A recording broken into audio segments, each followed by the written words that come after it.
تو دو باتیں میں عرض کر چکا ہوں، اب تیسری بات سمجھیں۔ مدینہ منورہ اور مکہ مکرمہ کی حاضری کے لیے تیسرا کام آپ کون سا کر سکتے ہیں؟ تیسری ادا آپ اللہ تعالیٰ کے سامنے کون سی پیش کر سکتے ہیں؟ کیا کام کر سکتے ہیں؟ وہ یہ ہے کہ اس سے پہلے میں آپ کو چھوٹا سا ایک واقعہ سنا دیتا ہوں تاکہ آپ کو اندازہ ہو جائے۔ ایک آدمی، اس نے غریب آدمی تھا، اس نے عمرے پر جانے کے لیے پیسے جمع کیے۔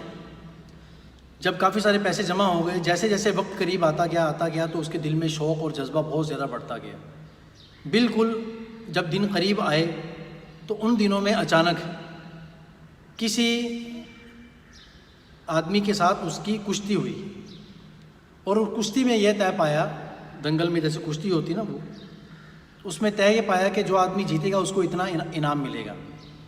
اب اس آدمی کے پاس پیسے کم تھے، اور یہ وہ جو انعام اس کو وہاں سے ملنے والا تھا وہ اس کے پیسے پورے ہو جاتے۔ چنانچہ وہ بڑی خوشی سے گیا۔ جب وہ میدان میں اترا تو جو اس کا مد مقابل تھا تو اس کو دیکھ کر لوگوں کو رحم آ رہا تھا کہ یار یہ اس کے ساتھ کیا لڑے گا۔ پہلوان جا رہا تھا عمرے کے لیے، یہ پہلوان تھا وہ جس کو تھوڑے پیسے چاہیے، لیکن جو اس کے مد مقابل ہے وہ غریب آدمی تھا۔ اب جب ان کی آپس میں لڑائی ہونے لگی تو وہ کندھے کے اوپر ہاتھ ڈالتے ہیں نا، ایک دوسرے کو ایسے پکڑتے ہیں، جب وہ ہاتھ ڈالے نا ایک دوسرے کے کندھے کے اوپر، تو اس لڑکے نے اس کے کان میں یہ کہا، اس نے کہا کہ میں ایک سید زادہ ہوں، غریب آدمی ہوں، مجھے اپنی بہن کی شادی کرنے کے لیے پیسے چاہیے۔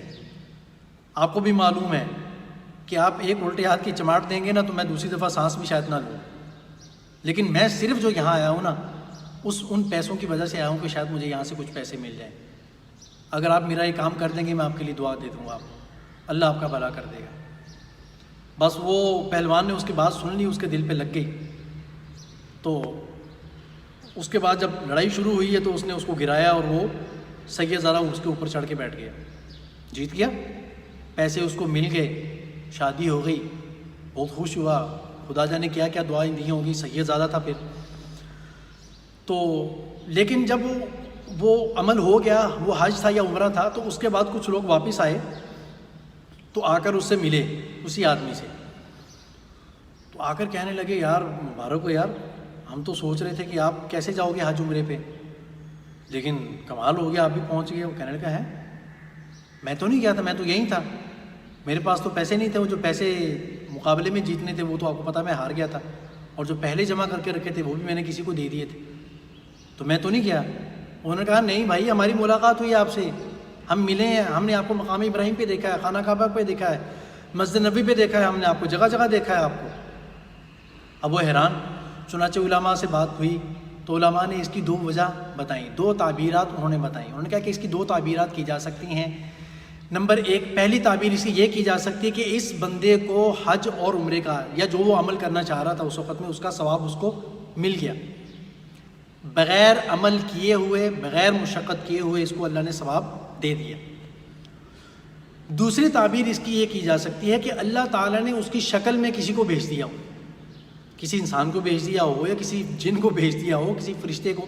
وہ فرشتے کا جانا تو بہت ثابت ہے کہ فرشتہ کسی انسان کی جگہ پہ عمل کر کے آتا ہے اور سارا کا سارا اس کو مقبول کا ثواب مل جاتا ہے، کیونکہ وہ بغیر غلطی کے کرتا ہے، سارا کچھ صحیح کرتا ہے، تو مقبول کا ثواب اس کو مل جاتا ہے گھر بیٹھے بیٹھے۔ اب آپ میرے خیال میں سمجھ گئے ہوں گے کہ میں تیسرا کام کیا بتانا چاہ رہا ہوں، وہ ہے کسی کی مدد کرنا۔ ٹھیک ہے بھائی، کسی غریب آدمی کی مدد کریں، دو وجہ سے یہ کام بہت زیادہ کامیاب ہے۔ کسی کی مدد کر کے اللہ تعالیٰ کسی کو حج اور عمرے پر بلا لے، یہ عمل دو وجہ سے بہت کامیاب ہے۔ پہلی وجہ یہ ہے کہ اللہ تعالیٰ کو یہ کام بہت اچھا لگتا ہے، بہت پسند ہے اللہ تعالیٰ کو کہ اللہ تعالیٰ کی مخلوق کی مدد کرنا، اسی لیے تو سخی اللہ تعالیٰ کا دوست ہوتا ہے۔ بھائی جب ہم کسی ایرے گہرے نتھو خیرے کو اپنا دوست نہیں بناتے تو اللہ تعالیٰ کیا کسی بخیل کو اپنا دوست بنائیں گے؟ اپنی جیب سے اپنی ضرورت ہو نا پھر بھی کسی کی مدد کر دیں، نکال کے کسی کو دے دیں پیسے، یہ ہمارے اللہ تعالیٰ کو بہت اچھا لگتا ہے، بہت دوست رکھتے ہیں اللہ تعالیٰ ایسے آدمی کو، اور پھر دوست کو تو اپنے گھر بلاتا ہی ہے نا، سمجھ رہے ہو بھائی؟ ایک وجہ یہ ہو گئی۔ دوسری وجہ یہ ہے کہ رسول اللہ صلی اللہ علیہ وسلم کو بھی یہ عمل بہت زیادہ اچھا لگتا ہے۔ جب رپورٹ جاتی ہے نا روزانہ، ٹھیک ہے، کہ یہ آپ کے فلاں بندے نے آپ کے فلاں امتی کی مدد کی ہے، ٹھیک ہے، تو وہاں سے رسول اللہ خوش ہوتے ہیں کہ میرے امتی کی اس نے مدد کی ہے، تو پھر وہاں سے دعا آتی ہے کہ اچھا کہ اس بندے نے میری فلاں بندے کی مدد کی, اس کو مصیبت سے نکالا ہے, تو یا اللہ اس کو ذرا بلائیں ادھر, ہم ان سے ملنا چاہتے ہیں. ٹھیک ہے, یہ دیکھتے ہو نا کبھی کبھی کسی غریب کی مدد کرتے ہیں, ہیلپ کرتے ہیں, تو وہ آگے سے دعا دے رہا ہوتا ہے, اللہ تینوں حج کراوے, اللہ تینوں عمرہ کراوے, اللہ تینوں اپنے گھر بلا لوے, اللہ تمہیں گھر بلائے اپنے, اللہ تمہیں حج کی سعادت نصیب کرے, یہ کرے, وہ تو دعائیں دے رہے ہوتا ہے نا. یہ وہی بلاوا ہوتا ہے جو کبھی کبھی لگ جاتی ہے کسی کی اور وہاں سے بلاوا آ جاتا ہے. چنانچہ یہ جو آخری بات میں ابھی آپ کو بتانے لگا ہوں اسی سے متعلق ہے, یہ ذرا غور سے سنیے گا. کہ جس وقت میں پاکستان میں سیلاب آیا تھا نا ابھی پچھلے سال میں, ٹھیک ہے, یہ پچھلے سال میں جو سیلاب آیا تھا, آپ یقین کریں کہ اس سیلاب میں نے اتنے لوگوں کو دیکھا ہے, اتنے لوگ دیکھے ہیں جو حج پہ گئے ہیں. کون کون؟ جنہوں نے لوگوں کی مدد کی ہے. ہمارے اپنے مدرسے کے بہت سارے اساتذہ فیصل آباد میں, میرے بہت سارے ساتھی, ٹھیک ہے. اور ایک وہ آپ نے شاید دیکھا ہوگا ان دنوں میں ایک ویڈیو وائرل ہوئی تھی سوشل میڈیا کے اوپر, ایک بچہ تھا شاید پاکستان کا ہی تھا میرے خیال میں, اس نے گلے میں کچھ پیسے جمع کیے ہوئے تھے, ٹھیک ہے, سنا ہوگا آپ نے. تو اس نے وہ پیسے اٹھا کر سیلاب میں دے دیا اور کہیں چھوٹا سا انٹرویو کہیں ڈال دیا اس کے باپ نے, یہ کسی نے بنا کر کہ اب میں نے یہ پیسے عمرے کے لیے رکھے تھے اور میں نے یہ سیلاب والوں کے لیے دے رہا ہوں, اور وہ ویڈیو بن کے کہیں وائرل ہو گئی اور وہ ادھر پہنچ گئی سعودیہ. تو وہاں کے جو شہزادے ہیں بڑے حضرات, انہوں نے اس کو بلایا. تو میں نے لوگوں سے کہا, میں نے کہا یہ وہ نہیں ہے, یہ بلاوا ادھر کا نہیں ہے, یہ ویڈیو وائرل ہوئی, اس کا عمل بارگاہ رسالت میں پہنچا ہے, سمجھ رہے ہو, وہاں سے بلاوا آیا ہے اس کو. تو جب میں نے وہ چیز دیکھی نا تو میرے دل میں بھی خیال پیدا ہوا, تو تھوڑے سے پیسے میں نے بھی کہیں جمع کر کے رکھے تھے. یہ اب خیر وہ کہانی ختم ہو چکی, اب انشاءاللہ اللہ سے امید ہے اب وہ چیز آیا ہونے والی نہیں ہے. میں شوق کے لیے بتا رہا ہوں میرے بھائی, شوق کے لیے بتا رہا ہوں کہ یہ چیزیں کرنے کی ہوتی ہیں جو کبھی کبھی لے جاتی ہیں کسی کو. بندے کو چاہیے کہ اپنا ایکسپیرینس شیئر کرے دوسروں کے ساتھ. تو چھوٹا سا غلہ میرے پاس بھی تھا, میں نے بھی کچھ تھوڑے سے پیسے جمع کیے تھے.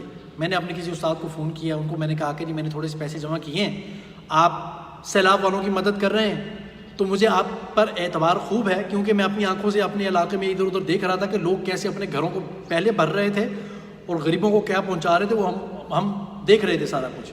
تو میں نے کہا جی مجھے آپ کے اوپر اعتبار ہے, آپ یہ رکھیں اور یہ غریبوں کی مدد کر دیں اور میرے لیے دعا کر دیں. اسی وقت انہوں نے فون کے اوپر مجھے یہ بات کہی, انہوں نے کہا کہ میں آپ کے لیے دعا کرتا ہوں, اللہ تعالیٰ آپ کو عمرے کی توفیق دے. یہ آج انہوں نے دعا کی, آج میں نے وہ غلہ جمع کرایا. ایک ہفتے بعد, ٹھیک ایک ہفتے بعد ان کا فون آیا کہ آپ کا انتظام ہو چکا ہے, آپ اپنی تیاری کریں. غریب کی مدد کرنا یہ ایک ایسا کام ہے, خاص طور پر جب ایک مجموعی بہت بڑی کوئی مصیبت آ جاتی ہے نا, تو اس وقت خاص طور پر جیسے سیلاب کا ہے, زلزلہ ہے, اس میں تو بیچارے بہت سارے لوگ امیر بھی غریب ہو جاتے ہیں. ایسے وقت میں تھوڑا سا دل کھولنا چاہیے. کوئی پتہ نہیں اللہ تعالیٰ کو کون سی ادا پسند آتی ہے. غریب کی مدد کریں, اور جو غریب ہو, یہ نہیں کہ وہ جو ایک یوٹیوب پہ آ رہا ہے کہ پاکستان کا کروڑ پتی بھیکاری, ٹھیک ہے, کروڑ پتی اور بھیکاری, ایسے نہیں. جو واقعتاً ہوں, حقدار ہوں, آپ کو لگ رہا ہو. بہت سارے ایسے ہوتے ہیں جو سفید پوشی کی وجہ سے منہ سے بولتے نہیں ہیں لیکن مجبور ہوتے ہیں. مدد کریں, انشاءاللہ آپ کے لیے اللہ تعالیٰ راستے کھول لیں گے. سمجھتے ہو بھائی؟